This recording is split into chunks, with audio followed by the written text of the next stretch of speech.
interesting story involving the NFL and a plan, because you got to have a plan, man, for fans to be at stadiums. And you think this timeline on this, the NFL preseason, which has now been shortened, but the exhibition period, training camp opening up in less than a month. We're already now into July, and at the end of this month, training camp is set to open. But if you've not heard about this, and maybe you were only listening with half an ear and you missed it, perhaps that's the case. So we have learned that the NFL is considering requiring you, the fan, who plans on attending a game this season, to sign a liability waiver, which would thus, in theory, shield the respective teams from lawsuits related to the coronavirus. Now, the NFL hasn't completely signed off on this yet. It's tossed out as a weather balloon, I would imagine, to get the pulse of the people here. And so we're doing some of that behind these microphones. But the basic tenet of it, the NFL is planning on having fans in the stadium. Now, there is a scenario where no one will be in the stadium, but they're going to go on a hodgepodge checkerboard type setup here where local health regulators and thus politicians will influence certain teams allowing fans in while others don't. But let's not bury the lead here. This is all about the waiver. This is all about the waiver. So let us discuss the question. It's very simple here. Will this fan liability waiver, will that plan actually work? Is it doable? Can they pull it off? And the answer is yes. The answer is absolutely yes. So I've got paintball, numbers game, and selective outrage as well. We will tie all these things together. Now, hey, it sounds like the NFL's plan is actually well thought out. Some are saying that's not the case. I disagree. We are told it's going to be a digital signature on the liability waiver in the pandemic times that we're living in. And in terms of the meat and potatoes of this agreement, the ultimate question that has to be answered is, will it stand up in court? And I believe yes. I believe the answer is yes to that. While it is being reported as, I said, just over the top by some people, I can't believe they would ask fans to sign a waiver to go to a game.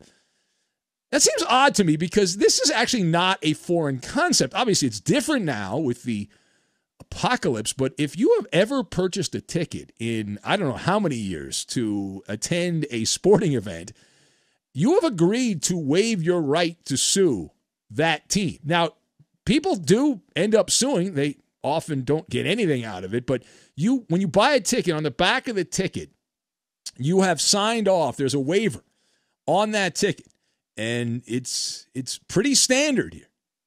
It's a boilerplate type situation. And it reads something to the effect of balls, pucks, other objects may fly into the spectator area during an event.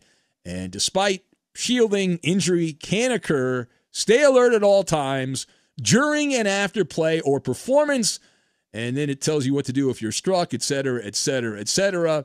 But you waive, this is a key part, you waive any claims of personal injury or death against us, management, facilities, leagues, artists, and other participants, and all of our respective parents, affiliates, entries, agents, officers, et cetera, et cetera, et cetera. A lot of legalese in that. Now, even if a fan signs this waiver, this latest waiver, which is being talked about, and let's say gets the coronavirus and then sues, what are the chances they would actually win that case? What if they said, hey, I went to a Buffalo Bills game against the Patriots and I got the coronavirus because I was at that game?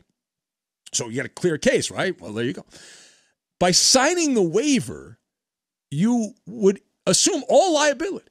All right, the way I understand, you assume all liability, and the odds of you being able to prove, this is the main problem if you're planning on going to an NFL game saying you got the coronavirus, you would then have to prove beyond a reasonable doubt that you got it from someone at the stadium and directly involved in your experience at that game. The chances of you being able to do that, as the old line goes, are slim to none, and none has left the building. There is no way that I know of to prove beyond a reasonable doubt that your situation involved you 100% getting infected at a game.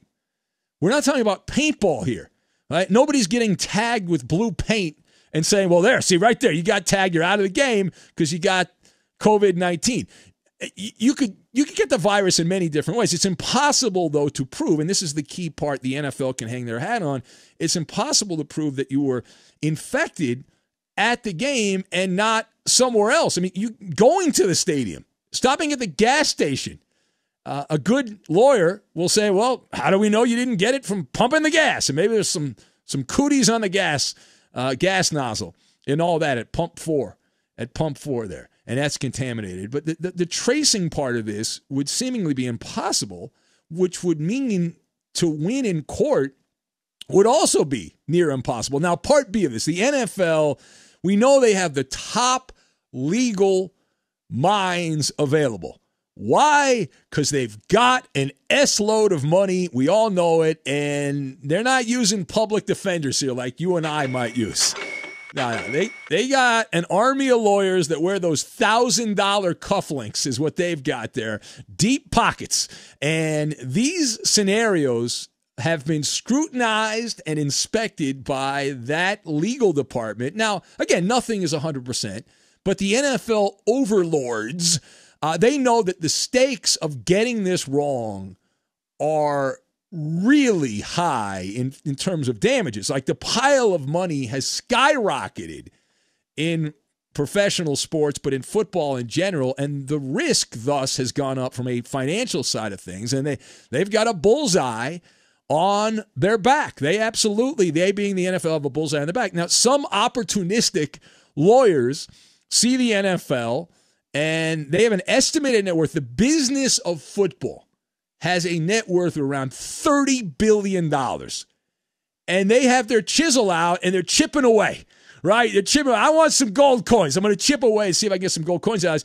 But it's a simple numbers game where while the NFL's right to put the waiver out, which it sounds like they're going to do, that does not mean they're not going to get sued. There are way too many attorneys and not enough cases for those attorneys. We've talked about this in the past, that each year, roughly 80,000 people take the bar exam on average.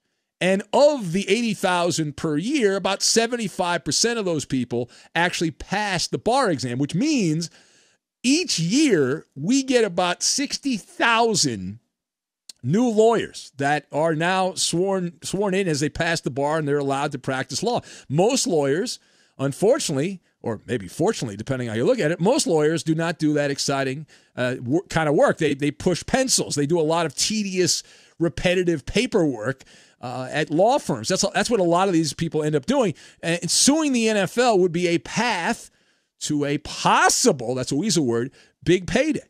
All right, last word on this.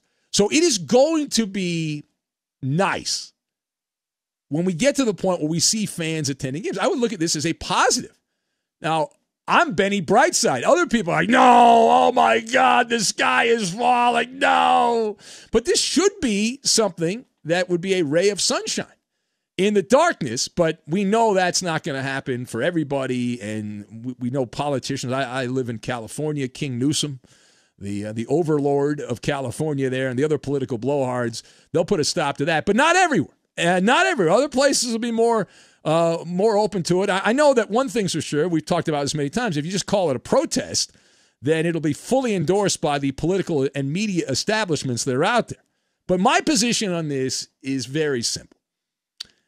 I'm a big believer of letting people decide for themselves. Free will.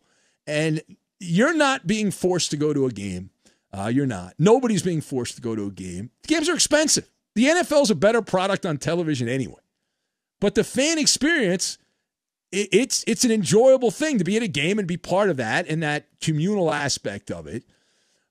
But the way I look at this, again, it's about your choice. Whether if you don't want to go, that's fine. But why stop someone else from going? Is my point on that. And life is all about weighing the risk of what you do day to day, your activities, and that, and just adding an NFL game to the list. And now I understand the devil's advocate argument is, wait a minute, you are responsible for the rest of us. How dare you? And NFL games are going to be a risky environment because there's a lot of people there. But I get upset by that because it's selective outrage. You're very upset about this, and this is obviously a hot button issue for you. But my pet peeve is you could say that same statement about literally and figuratively any activity that involves leaving your house, right? You're responsible for the rest of us. Why are you going to get that burrito at 3 a.m? What's wrong with you? Right? I mean, you make the same argument there. So, oh, no, it's not the same. It's not the same. Well, take a look at driving. And I've given the numbers here. Based on the death rate that we have at this moment, as we're doing this in real time on the coronavirus, if you are the average human being in America under the age of 50, you have a better chance of dying while driving to and from the stadium than going to a said NFL game, getting the coronavirus, and meeting your demise. And just look at driving in general, right? The people that are in charge of the laws have raised the speed limit. Now, I'm okay with that. I'm fine with that. But if you're really concerned about everyone and their health and people dying, if you lowered the speed limit to, 15 miles an hour, that would dramatically and drastically lower the death rate of automobile accidents. Now, it would be a nuisance, absolutely, right? But if you go over 15 miles an hour, you are affecting the health of everyone around you, the possibility of you getting into an accident and them being injured or dying goes up with every mile, even 5 miles, whatever it is, you go over a certain speed, the risk of damage goes higher enough. So, I mean, that's the slippery slope that you can go down. And if you're really worried about it, just don't leave your house. I mean, that's your right. You have the free will to do that, and just keep the blinds down and just stay there, and maybe eventually you'll be able to leave again.